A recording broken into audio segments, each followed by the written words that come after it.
Welcome to the Trust Factor Radio, bringing you interviews and insights to unlock the power of the subconscious mind to create authority, credibility, and trust. With your host, the Authority Architect, and best-selling author, Neil Howe. Hello and welcome to the show. This is your host, Neil Howe, and today my special guest is Amanda Shuman. And Amanda is a family law attorney, and she works with her clients on all matters related to divorce. And she guides her clients through that difficult and challenging time to ensure that they achieve the best outcome possible. Amanda is a skilled litigator, she's a trained mediator, and is a certified in collaborative law process. Amanda Shuman, welcome to the show. Thank you.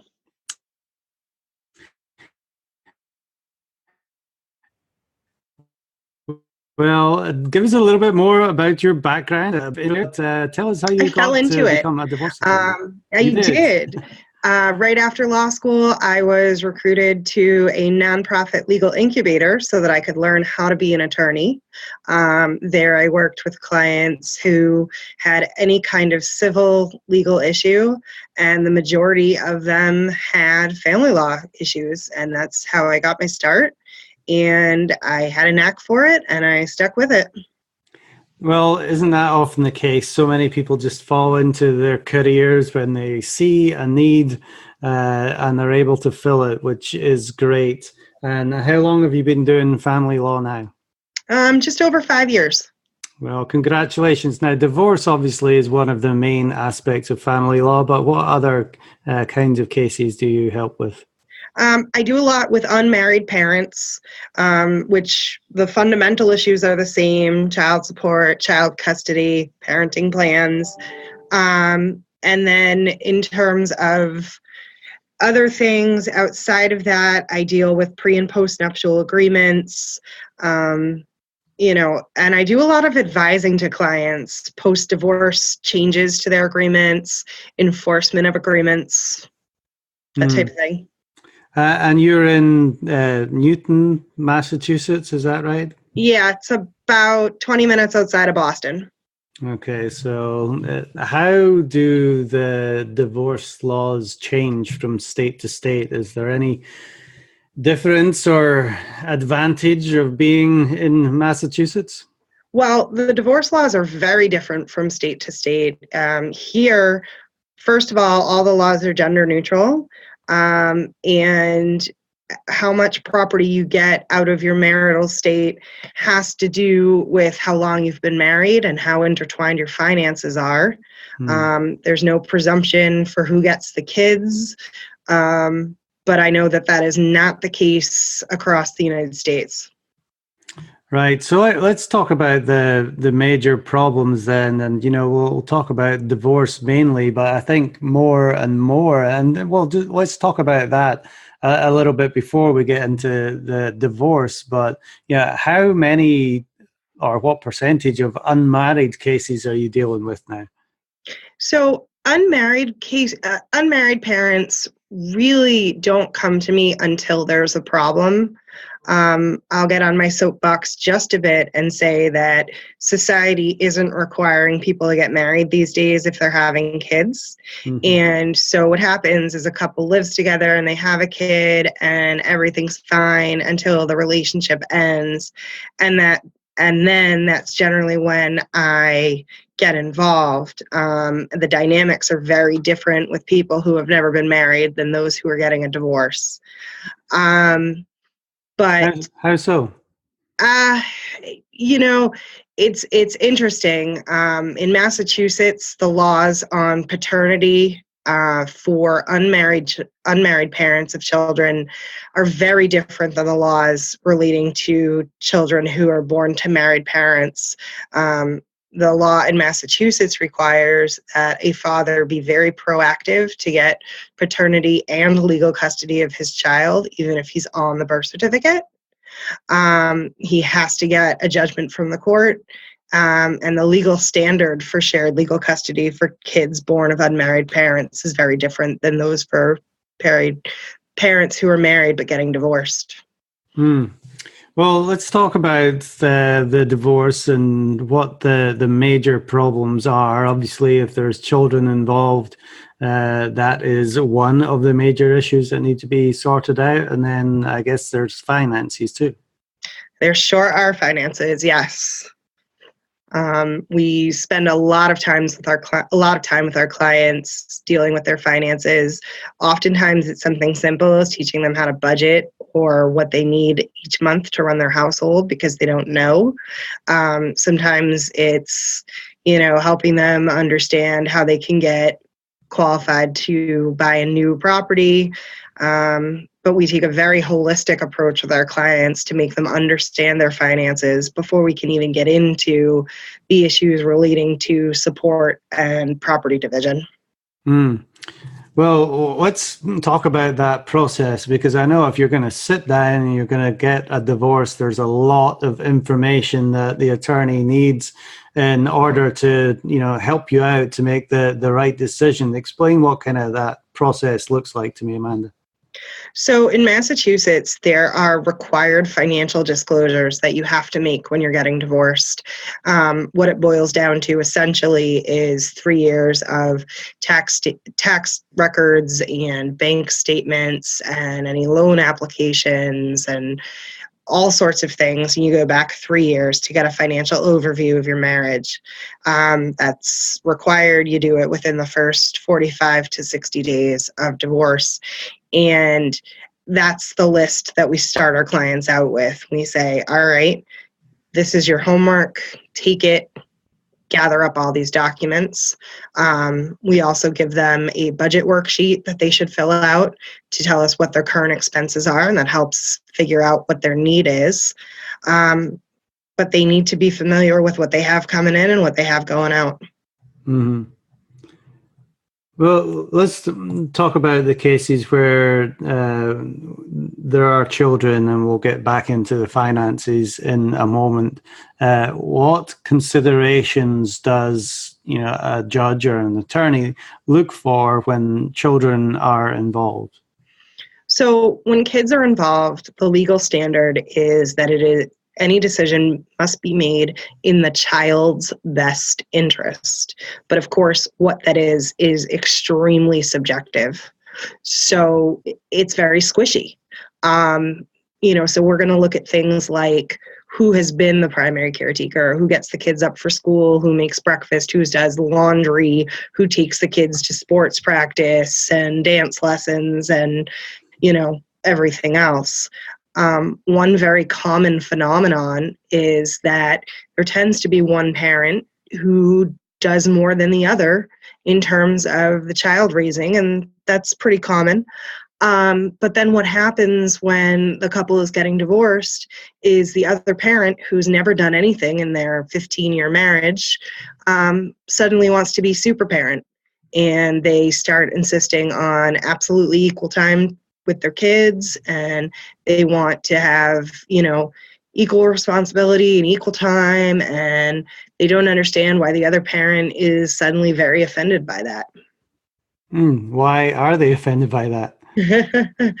Because one of the biggest challenges that anyone getting divorced has to face is that getting a divorce changes your status quo, and the old way of doing things is no longer how things will be done.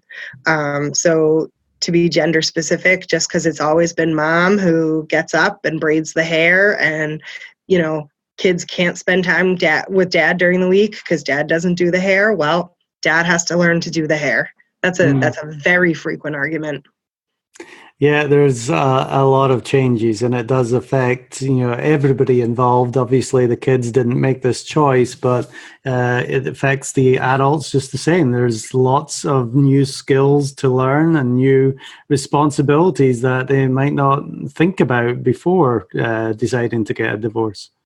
Yes. The other thing that I find that happens a lot is they expect their soon-to-be former spouse to be more flexible than their soon-to-be former spouse has been at all during the marriage, and they're surprised with the inflexibility. Maybe it's a wake-up call to just how much the other side actually does during the marriage. I think that's true. Well, what other considerations are we talking about when we're looking at the children? I know custody is a main thing. I know it's changed names in different kinds of states over the past few years, but do you try and get that 50-50? Is that generally what's best? Well, not necessarily. And I will say that the new name in Massachusetts is parenting time. Mm-hmm. Although legal custody, which is decision making, doctors, religion, school, that is presumed to be shared between the parents equally, unless there's a really, really compelling reason not to. But the parenting time, where the kids sleep and who they spend time with, 50-50 might be a great solution. But with my clients, the things that I'm looking at are, where do these kids go to school and how far apart do their parents live? Is getting them to the same school from both houses equally feasible? How old are the kids? Can the kids drive themselves between parents' houses? Does one parent work from 6 a.m. to 7 at night and the other parent works from 10 in the morning to 2 in the afternoon? The reason that, this best interest standard is so squishy is it's entirely fact dependent. So every case is going to be completely different. Yeah, it is. And how is it now where, there's definitely, it's not the same, gender roles as it was 50 years ago. You have a lot more women in the workforce and bringing home the money now than ever before. How has that affected the outcome of these divorces? Well, as I said at the beginning, Massachusetts is gender neutral in how it applies its laws. The biggest thing that Massachusetts courts do is they encourage settlement at every step of the way. And if courts can avoid putting together a parenting plan, they would really, really like to avoid it. So there are a lot of new initiatives for conciliation or mediation with the court's help. In some counties, like where Boston is, you're required to sit down with a probation officer who serves as a mediator to try and, make a schedule that works for you and your family. I've heard judges, when parents can't agree, have sat there on the bench and asked about work schedules and times that the kids get home from school. They really try hard to make it something that's feasible. And attorneys who, spend the majority of their practice on family law know that that's what a judge wants. And so they generally encourage their clients to come to these decisions on their own. And that ends up being the best for each party as well. I know, they don't want to go to trial and have a judge decide everything. If they can work it out amicably, that is the best solution. What does the timeline and the process look like for that? So the average amount of time in Massachusetts to get divorced is about 18 months from start to finish. And a lot of that is the time that you spend in the court schedules. You don't just magically appear in front of the judge one day. You file something, and then sometime between 4 and 8 weeks later, you get before the judge. And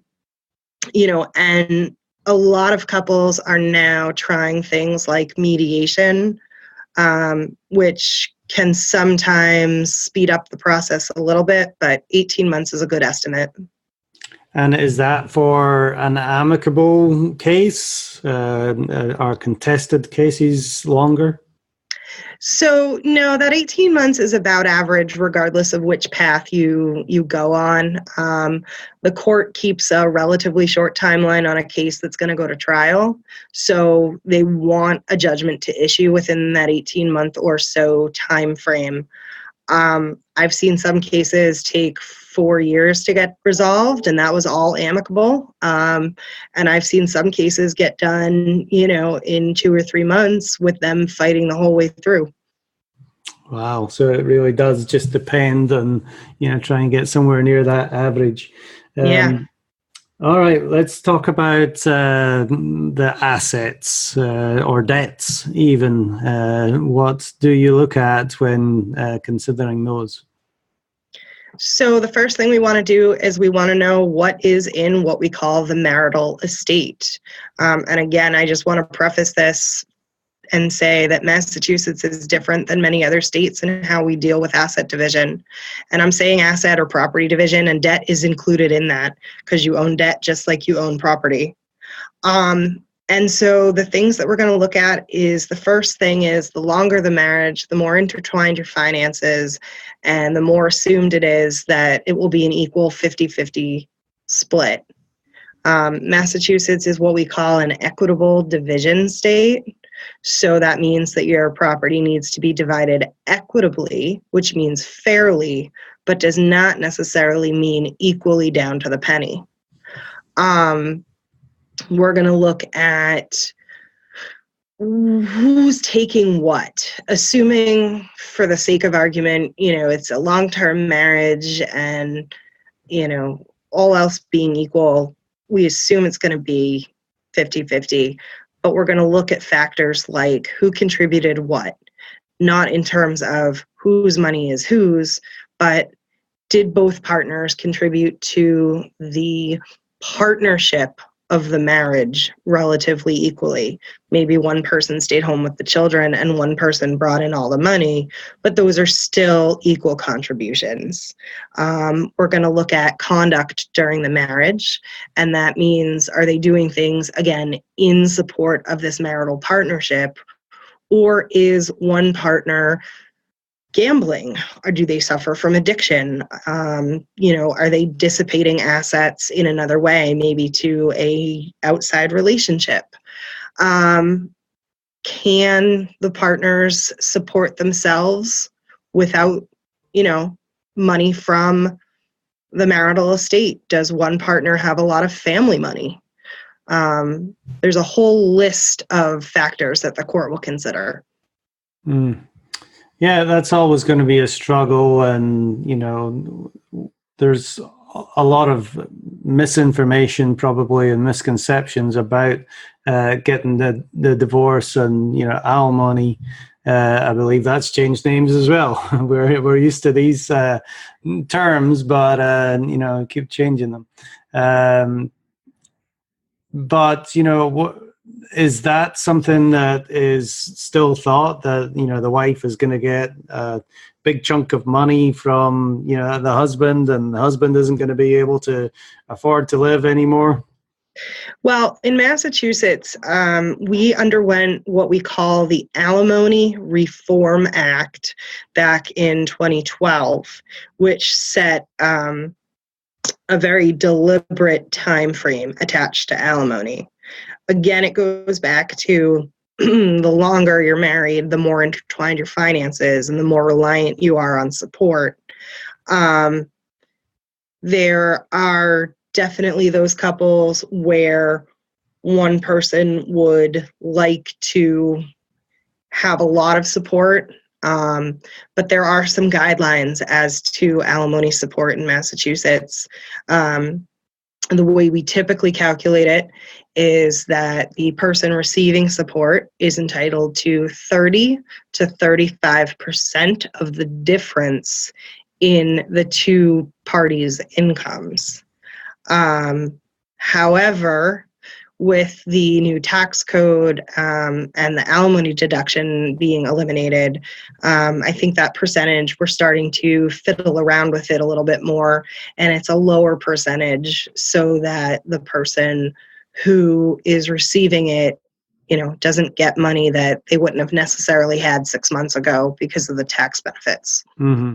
So it's a work in progress. Yeah, it's never easy to decide these things, but somebody has to do it. In the situation where you have a stay-at-home mom and, the dad was making all the money and then they split, what's the expectations now on the mother, especially if she has that, full custody or parenting time? Yep. So one thing that is expected is, you may have heard that phrase of the lifestyle to which you've become accustomed. And that is a real thing, although we call it the lifestyle of the marriage. And in Massachusetts, you are entitled to receive support so that you can continue to live that lifestyle. Alimony is based on need and ability to pay. But what also needs to be discussed is if this couple has young kids, or kids under 18, really, we need to calculate child support before we can calculate alimony.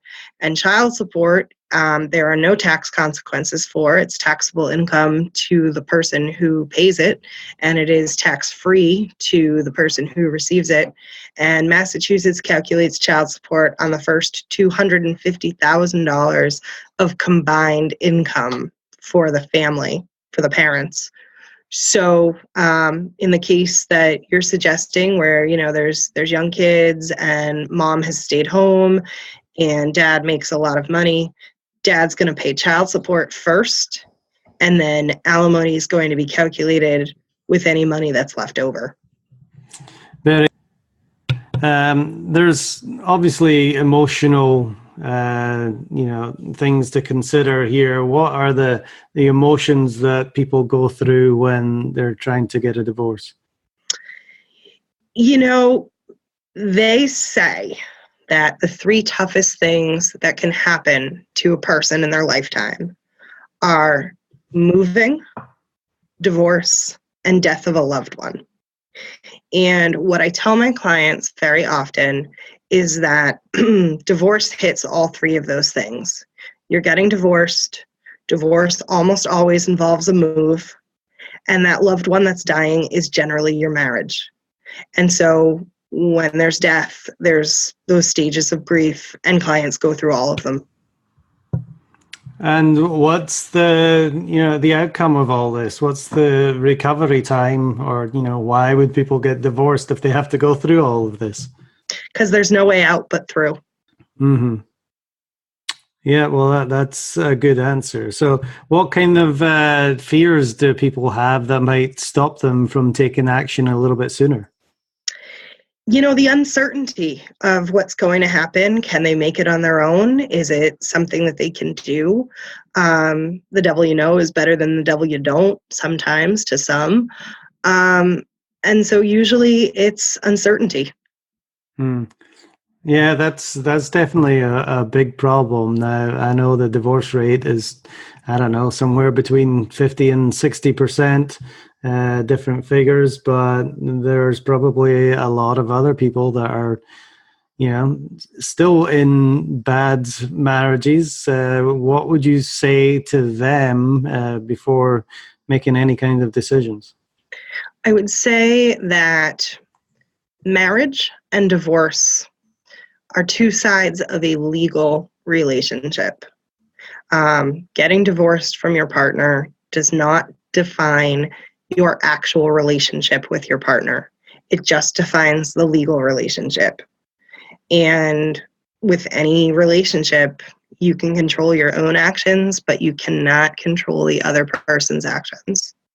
What I have found, however, is that a lot of my clients expect their spouse to change upon divorce. And if they didn't change while they were married, it's very unlikely that the divorce is going to do it. I think I've seen that maybe only once.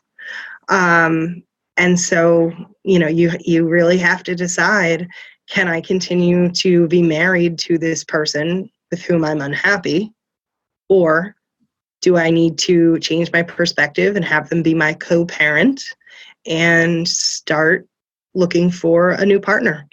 Yeah, it's always a tough decision, and obviously you need a lot of help to, work through this process. If somebody, Amanda, is looking for a divorce attorney right now, what are the kinds of questions that they should be asking to make sure that they're dealing with the one that's appropriate for them? Well, choosing a divorce attorney is kind of like buying a new pair of shoes. And so it's really about fit and comfort. You want to have an attorney that you can tell things to openly and honestly and not feel uncomfortable. I know I tell my clients when they first meet me that this is a judgment-free zone and they can tell me anything they want. But in terms of questions, the questions I get most often that I find are actually the least helpful are the ones about my record. They want to know how many cases I've won and how many cases I've lost. And there's not really winning and losing in divorce. What I try with every case is to get my clients the best result and to get them out in the best financial position they can, and get them an agreement that's enforceable and sustainable, or to take it to court and be their zealous advocate. But in terms of questions that someone should come in asking, the questions that they really should ask are the ones that they really want to know. They want to know what's going to happen right now. What does my day-to-day look like? How do I figure it out? And how do I start to move forward? And what about the financial aspect of it? I know it's not the cheapest thing to go through a divorce. It's not, but I would not be able to tell you what an average divorce costs. I've done the $100,000 divorce and I've done the $2,000 divorce. Clients are able to keep their bills low by being responsive, not having me have to follow up with them a lot, just giving me the information I need when I ask for it, for keeping track of their questions. And I do my very best to be as judicious with my time as possible. If there are clients who I know are going to want to call me and talk to me and ask me lots of questions, I'm going to say, why don't we have a standing meeting or a standing phone call, and it'll be an hour a week on Friday at 3. And then all week long, you keep your questions and you send me an email or keep them on a notebook. And Friday, 3 o'clock, I'm going to give you a call. You have an hour of my time. We'll get through everything you need to get through, and then we'll move forward. Yeah, it definitely seems more organized that way than, trying to catch each other at unarranged times. Yeah, it is. I mean, of course, if something happens, I want you to pick up the phone. I want you to call me. I want to try and fix the problem if I can. But realistically, there's probably, with very few exceptions, nothing that can't wait another couple of days. Mm-hmm. Well, this has been very interesting, Amanda. Obviously, there's lots to think about before, during, and after divorce as well. If somebody wants to reach out to you specifically in the Massachusetts area, what is the best way for them to do that? Absolutely. They can feel free to give me a call. My office is 617-340-3231, and I'm at extension number 4. They can also feel free to email me, and I am Amanda@DangerLaw.com. Excellent. DangerLaw.com. I like that. Well, Amanda Shuman, it's been very nice talking with you today. Thank you for giving us this information. I know it's going to be very helpful, and thank you for being my guest on the Trust Factor Radio. Thanks very much for having me, and I appreciate the opportunity. And to our listening audience, if you like what you hear, hit that like button and share, and we'll see you next time on the show. You've been listening to the Trust Factor Radio with Neil Howe. To learn about the resources mentioned in the show and to listen to past episodes, go to thetrustfactorradio.com. To get a copy of the book, The Trust Factor, go to thetrustfactorbook.com. If you are ready to act now and build your authority, credibility, and trust, schedule a consultation with Neil at theauthorityarchitect.com.